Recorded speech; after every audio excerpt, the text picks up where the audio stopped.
Са Бајлево имавме можност да го честитаме второто бебенце на родителите, но првото детенце за оваа година.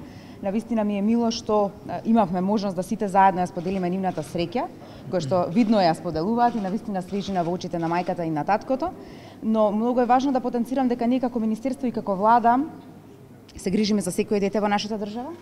Во иднина и во 2018 година ќе работиме заедно на подобрување на квалитетот на предучилишното образование, за да можеме да го искористиме целиот потенцијал кој што се раѓа или целиот човечки капацитет кој што го имаме во оваа држава. Ви благодарам. Министерка, ја ова што го кажавте, уште пред неколку дена најавите дека новата година ќе ја поминете на отворено со социјално загрозените семејства, децата што се напуштени, како поминавте? Не на отворено, туку децата под кале ги сместивме во институција во надлежност на Министерство за труд и социјална политика. Синоќ ја поминав вечерта во 3 институции од моја надлежност и навистина си поминавме прекрасно.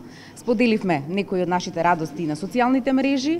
Во очите на тие деца се гледа дека навистина со тоа што се натопло, со тоа што се чисти и најадени, имаат еден подобар старт во 2018 година и сега се трудиме да ги вклучиме во редовното образование, но пред се во дневните центри за да може да ги направиме поспремни за старт во училиште.